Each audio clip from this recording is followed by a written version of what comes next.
Pour la 4e étape de ce voyage en Équateur, nous avons rendez-vous près de la ville de Cañar, à un peu plus de 3000 mètres, dans la communauté Cañari.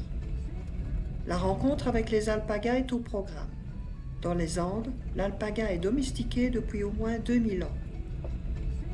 Camélidos sudamericanos.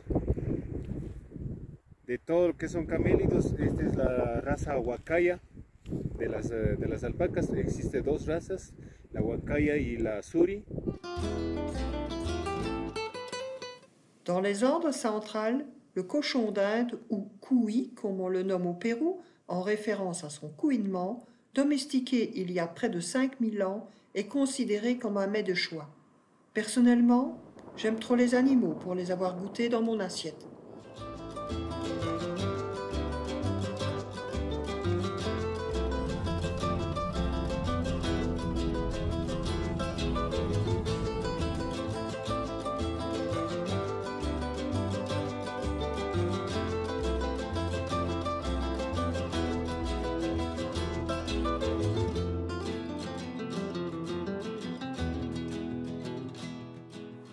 Entre Alaussi et Riobamba circulait il y a 23 ans le train des nuages, renommé El Nariz del Diablo, le nez du diable. Aujourd'hui, ce train ne circule plus, hélas, mais les souvenirs restent intacts et c'est un plaisir de les partager avec vous. Un dénivelé de plus de 1000 mètres est emprunté grâce à de nombreux lacets bâtis sur les contreforts des montagnes et très près du bord du précipice. Qui plus est, sans barrière. Un peu risqué, mais qu'est-ce que c'était chouette.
Le site d'Ingapirca fut occupé successivement par les Cañaris et les Quechua jusqu'à la conquête inca au milieu du XVe siècle.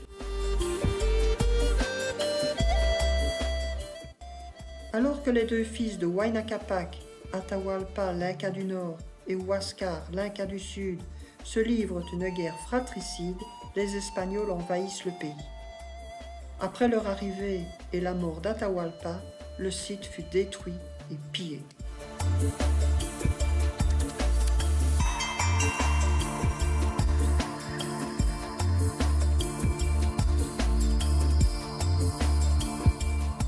Dernière merveille naturelle de ce voyage, le parc national Cajas. Ce sont de magnifiques paysages formés par des collines, des vallées, des ravins et de nombreux plans d'eau. Ce parc est comme un trésor national culminant entre 3100 et 4450 mètres d'altitude.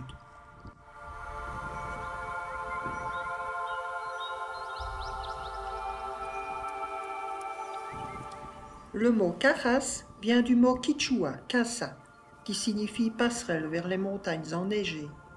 Bien qu'il bénéficie d'un temps souvent froid et humide, ce site fait partie des rares endroits d'Équateur qui atteignent cette altitude et qui ne sont pas recouverts de neige.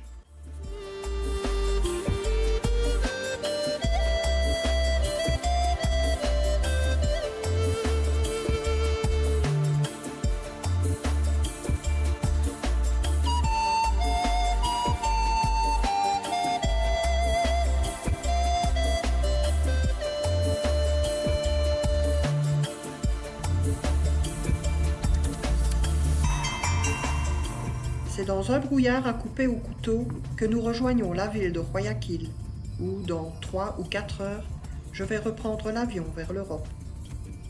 Cela un regret bien sûr, car je suis prête à repartir au plus vite, vers d'autres sommets, d'autres déserts, vers d'autres aventures.